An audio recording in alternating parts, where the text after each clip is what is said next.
Now, moving on, the second aspect is the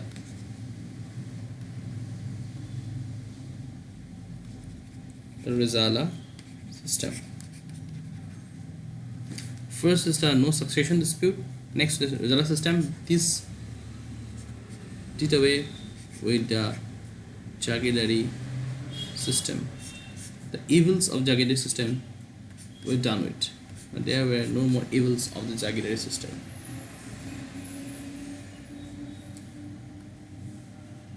The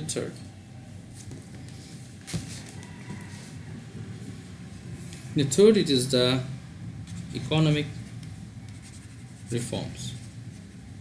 Now, the economic reforms, to start with, one, we have already talked about the irrigation system,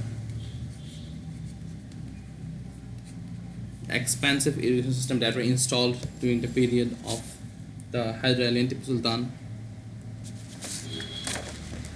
More effective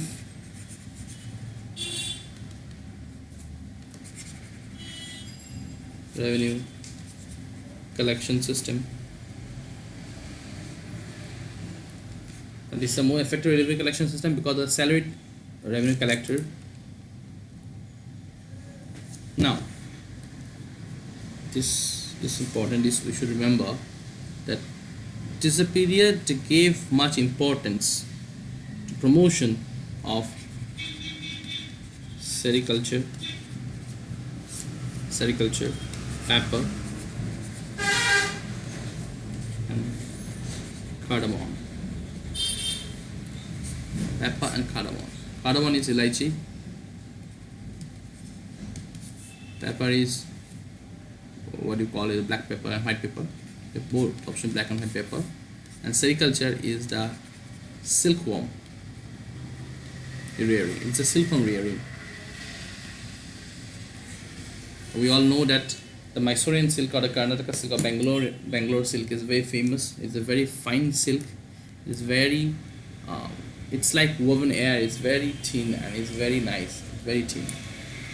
So one thing is that sericulture. Sericulture is one aspect. It's one part of that economic reform that, of course, pepper and cardamom too. That still reverberates in the Karnataka economic system. Now, state-owned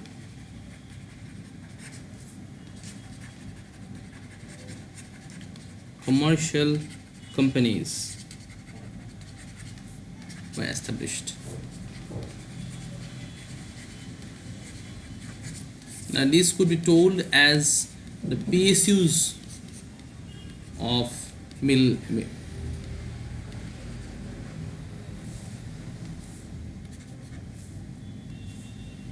of the 17th, 18th century, right? These are PSUs of 17th, 18th century. And see, look at the farsightedness of these rulers. They installed and established state-owned commercial companies. They saw that the French East Company, the British East Company, they came. Now, for example, the French East Company was a public sector undertaking, so as to say, because it was being incorporated and established by the French government or the monarch. Though it was not the same with East Company, British East Company, because the British East Company was more of a private entity under the protection and patronage of the British Parliament. But French East Company was actually established by the French government or the monarchy. So in the same way, Tipu Sultan and Hyder Ali, they went for state-owned commercial companies so that they could do the trading. They could do the trading in the West, in Europe, in Persia. Where were they going to do? They were between Europe, Persia, West Asia.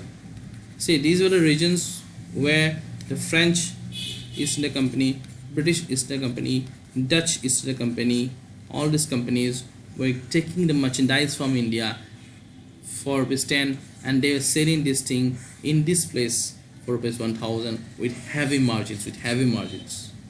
So what Tipu Sultan thought that, yes, let's do one thing, let's have our own company, state-owned company, let's have our own state-owned company, so that we don't have to be dependent on these companies, on these European companies. Rather, our companies can see already things have been sold at 1000 rupees, say, very high price. So why not pay the requisite amount to this the farmers.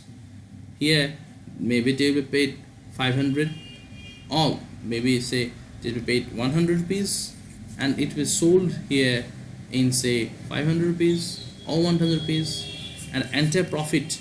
One, here we see the farmers are gaining more, and here we see the forex, the yesterday's forex. What is this? Gold used to be yesterday's forex. The gold, more gold would be coming, and more gold coming into system means more revenue. That means more empowering of the army and the state as a whole. So this was the wider prospect that these kings were looking for. Moreover, upgradation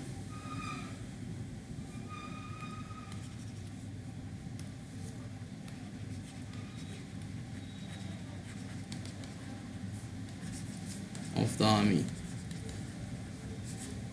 was also important aspect of this Mysorean rulers.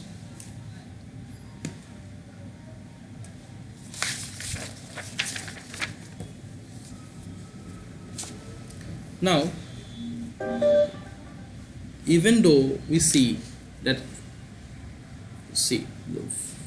right, so far we have seen that a lot of effort has been put by the Mysorean king Tipu Sultan and Hyder Ali to establish a strong, powerful, rich kingdom in the south of India, but yet it met with defeat.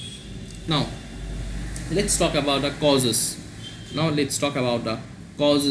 Of the fall of the Mysorean kingdom, or rather the struggle that happened between the Mysorean Empire, the British, the Carnatic Marathas, and the Nizam.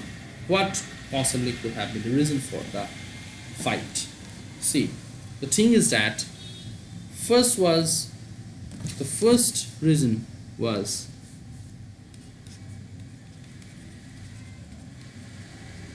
territorial expanse. The first thing is the territorial expansion under Hyder Ali and Tipu Sultan. Hyder Ali and Tipu Sultan took the territorial expansion very seriously, and when we'll see, and what they intended to do was, so this is the river Krishna. They intended to have control over the entire eastern and the western coast below the Krishna river.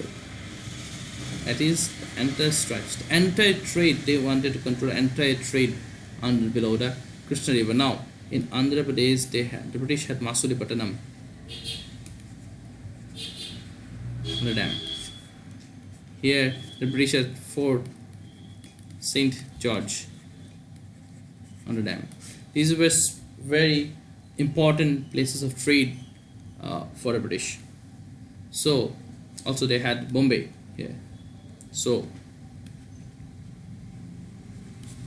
Tipu Sultan seemed like a threat to the Britishers, and this was one reason. Moreover, despite being a threat to the Britishers, the other rulers that were staying near the Tipu, they will say Tipu was living in this area, and all areas, this Hyderabad, the Carnatic, the Marathas, everyone was pretty scared of Tipu Sultan and Hyder Ali, and they knew that this Tipu Sultan would not just remain calm to his own kingdom of the Mysorean state. Rather, he would go and attack these states also for the total amalgamation of this, or to establish a confederation sort of thing, a federation in the south under the banner of Tipu or Hyder. So that is why this entire Marathas, the Nizam, because the Nizam, the Carnatic, the British, they all saw that their autonomy was going to be eroded, and they none of the even today, like we see, the politicians don't want that their influence should be eroded. They always want to remain in power. Similarly, these kings, these nawabs and the governors too wanted to retain the influence, the area of influence. They wanted to have a large area of influence so that more and more revenue could come and they could live a lavish life out there. So Tipu Sultan was forming a formidable opponent to them, and in due course, Tipu Sultan, they feared that Tipu Sultan could eventually eliminate this and establish a pan-India or pan-South Indian empire strong enough that so no other smaller nobles and the governors could confront Tipu. So this is one of the main reason for the wars that were fought against Tipu Sultan and his company. Now, similarly, the Britishers too conceived the idea that Tipu Sultan was the next big thing that could, and possibly the only thing that could stop the Britishers from establishing a pan-Indian empire that the British East India Company wished to establish on India. So naturally they wanted to subject Mysore and defeat Tipu and Hyder. Now this also had an issue because Tipu actually in around 1780s he disallowed British East India Company to use ports under control of Mysore for trading activities, and subsequently banned and prohibited native traders from maintaining any trade links with British East India Company. And this adversely affected, or let's say we can say it catalyzed, it became a positive catalyst for the reaction that was happening between the British and Tipu.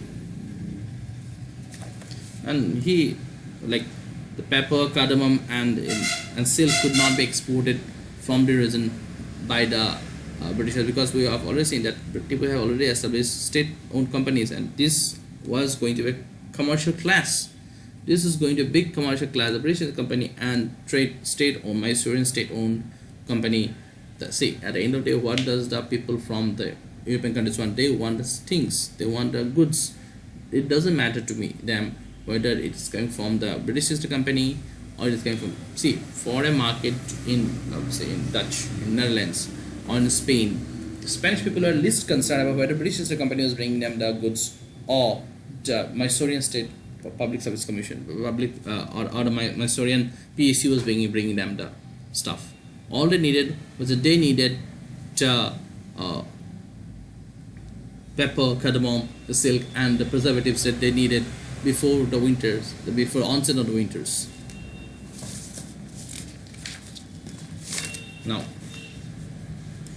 moreover, as we have talked in the last class, we saw that Tipu was sending ambassadors to France and Turkey, and the British thought that there was a collusion happened between Tipu and this party, and they wanted to break this, because once they came in, suppose a tripartite alliance came up, France, Turkey and the Mysorean state, it would become a formidable power and the British would not be able to handle them. So these were mota we can say that these were a few reasons that eventually led to the 4 wars that happened and eventually the collapse of the Mysorean kingdom. Now, as soon as Mysore, Tipu was defeated, now it was going to have very severe ramifications in the entire country. The most important was that the Mysore was forced to sign the Subsidiary alliance.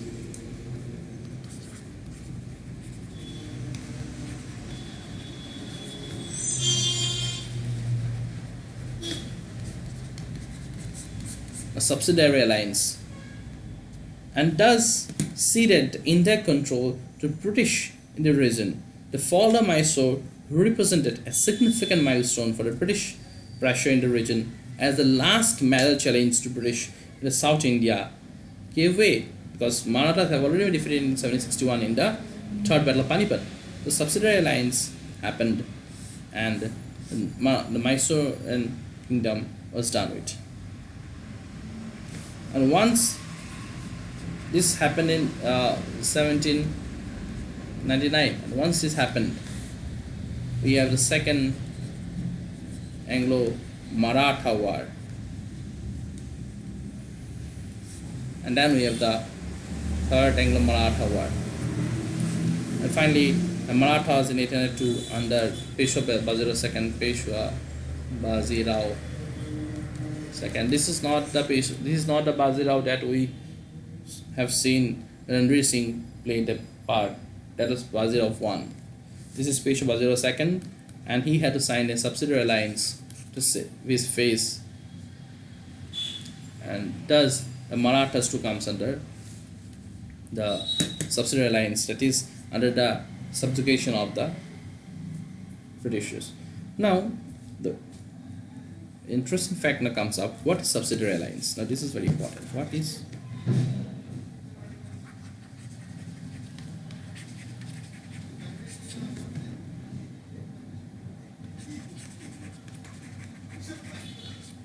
क्या है ये subsidiary alliance? करते क्या है? इसमें क्या होता है?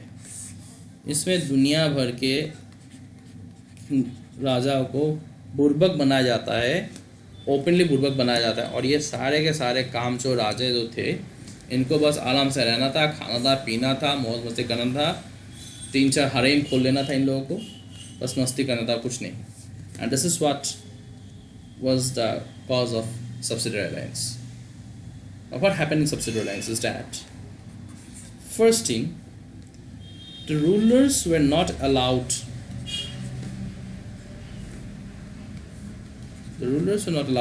to have army of their own.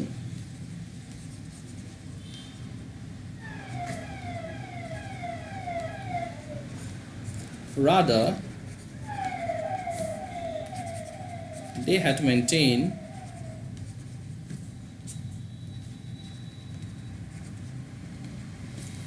a British army within the kingdom, within their kingdom, and also pay for their maintenance.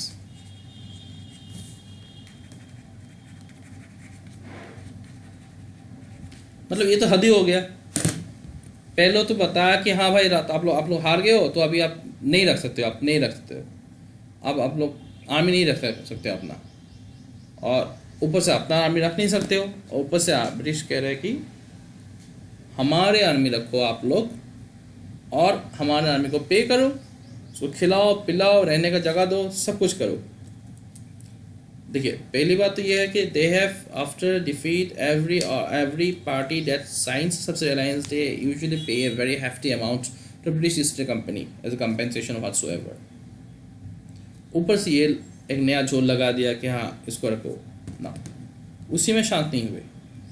ये लोग थे बड़े कमीने लोग. इन्होंने क्या किया, देन दे सेड कि अब देखिए वहाँ यूरोपियंस तो बहुत सारे थे ना, वहाँ पे फ्रेंच भी थे, डच भी थे, व्यापार करने के सब कोई आते थे. तो they said that the king who science subsidiary alliance cannot make any direct contact or take any decision with any European cannot be employed in the court of a king without the permission of British. I hope you're clear that no Europeans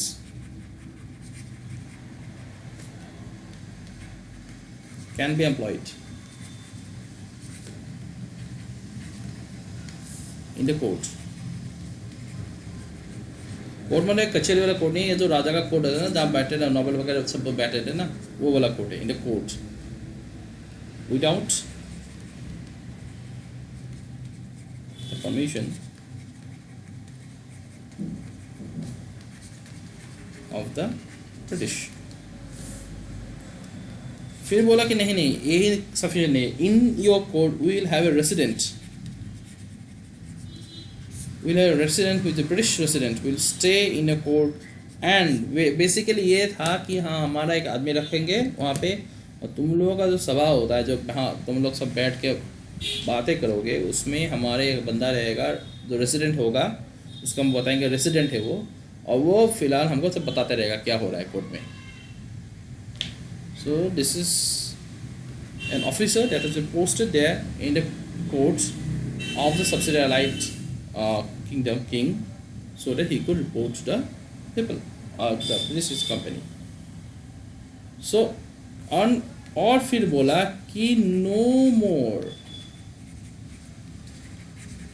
interfering in your internal matters. They said no, listen, see, we have British said no, we have, you just take our army, you do away, we have which your army, अपना army रखो मत, हमारा army ले लो, हमारा एक बंदा रहेगा तुम लोगों के साथ एनी टाइम, खाओगे खाओगे कुछ भी करोगे, हमारे साथ एक बंदा रहेगा तुम्हारे साथ एनी टाइम रहेगा कोर्ट पे, और एक तुम लोग बाहर से यूरोपियंस नहीं रख सकते, और रखना है तो अपना ब्रिटिश से परमिशन लेना होगा, और उसके अलावा हम लोग तुम लोगों का कुछ प्रॉब्लम नहीं करेंगे, तुम्हारा अपना इंटरनल मैटर खुद सॉल्व करना. अब बात ये था कि इंटरनल रह क्या गया, रेसिडेंट तो आके बैठ गए वहाँ पे, इंटरनल तो कुछ बचा ही नहीं है करने के लिए, कि रेसिडेंट तो सब बताया था रहेगा ब्रिटिश को कि ऐसा ऐसा चल रहा है, ऐसा चल रहा है, और ब्रिटिश इनडायरेक्टली इन्फ्लुएंस करेगा, कैसे कहीं ना कुछ तो तेरा मेरा जुगाड़ लगा के ये लोग निकाल ही लेता है अपना काम. तो बोला कि ऐसा ऐसा होना होगा. And this is the subsidiary alliance. This is basically subjugation, subordination, British power. अभी परमानेंट टेंस से नहीं आया है, लेकिन थोड़ा बहुत इज्जत बचा हुआ है राजा महाराजा का, थोड़ा बहुत जो बचा कुछ है, ज़्यादा तो है नहीं. अब देखिए रखे मतलब भिखारी जैसा हालत कर दिया इन लोगों का, कुछ है ही नहीं इन लोगों के पास अभी, फिर भी थोड़ा इज्जत दे दिया इनको कि भाई हाँ सुन लो, तुम लोग थोड़ा सा दे दिया हम लोग, तुम्हारा तख्त रह जाएगा, तुम तख्त में बैठ सकते हो, तो खाना वाना खा सकते हो आराम से, जो चिकन मुर्गा जो खाना है, वेज जो खाना है खाओ तुम लोग आराम से, बस अपना रेसिडेंट रहेगा. कमर्शियल और पॉलिटिकल डिसीजन होगा तो इनडायरेक्टली हम लोग ही लेंगे, तुम लोग बाकी एंजॉय कर, हरे मरे में जाओ एंजॉय कर, तुम लोग उसी के लिए बने हुए हो तुम लोग. So this is what is finally going to happen. So with this we have talked about the Mysorean state, its effectiveness, its beauty, and the reason why, the mota reason why it was defeated, why there was wars, and what happened as a result of the wars, and what is subsidiary alliance. The subsidiary alliance was a child of he is the Governor General of India. His name was Wellesley,